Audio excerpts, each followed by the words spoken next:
Hello అండి. అందరికీ నమస్తే. చల్లచల్లని వాతావరణంలో వేడివేడిగా పకోడీ చేసుకొని తింటే చాలా బావుంటది కదా! ఒకసారి మనం ఆనియన్ పకోడీ ఎలా చేసుకోవాలో చూసేద్దాం. ఆనియన్స్ తీసుకొని శుభ్రంగా వాష్ చేసి, తొక్కు తీసేసి, వాటిని పొడుగు ముక్కల్లాగా కట్ చేసుకొని పెట్టుకోవాలి. అవన్నీ ఒక గిన్నెలో వేసుకోవాలి.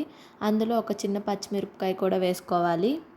అందులో తగినంత ఉప్పు వేసి, ఉల్లిపాయల్లో నుంచి వాటర్ వచ్చేంత వరకు మనం మంచిగా కలిపేసుకోవాలి.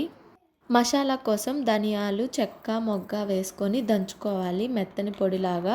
అది కొంచెం మెత్తగా మెదిగాక అందులోనే 4, 5 తెల్లగడ్డలు కూడా వేసేసుకోవాలి. అది కూడా మెత్తగా మెదిగాక ఆ పేస్ట్‌ని ఉల్లిపాయల్లో వేసేసుకొని ఒక 2 మినిట్స్ కలిపేసుకోవాలి ఉల్లిపాయలకి పట్టే వరకు. శనగపిండిని మనం ఉల్లిపాయల్లో వాటర్ వస్తది కదా తేమ, దాన్ని బట్టి మనం కలుపుకోవాలి. ముందే ఎక్కువ వేసేయకూడదు. నేను ఫస్ట్ కొంచెం శనగపిండి వేసి కలిపాను. సరిపోకపోతే మళ్ళీ ఇంకొంచెం వేసి కలిపాను.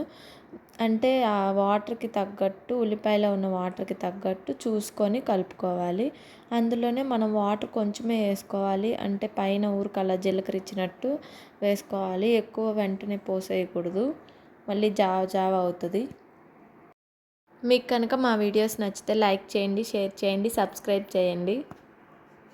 నేను వాటర్ సరిపోకపోతే మళ్ళీ కొంచెం వాటర్ యాడ్ చేసేసి కొంచెం గట్టిగా కలిపేసాను. తర్వాత స్టవ్ ఆన్ చేసి ప్యాన్ పెట్టుకొని ఆయిల్ వేసుకున్నాను. ఆయిల్ హీట్ ఎక్కాక అందులో కొంచెం వేసి చూసాను హీట్ అయిందా లేదా అని.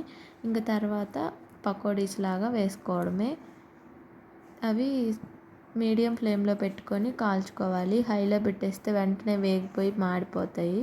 కొంచెం ఎర్రగా వచ్చేంత వరకు కాల్చుకొని ప్లేట్లోకి తీసేసుకోవడమే. మీకు కూడా ఈ రెసిపీ నచ్చితే ట్రై చేయండి. అంతే ఈ వీడియో. Bye bye.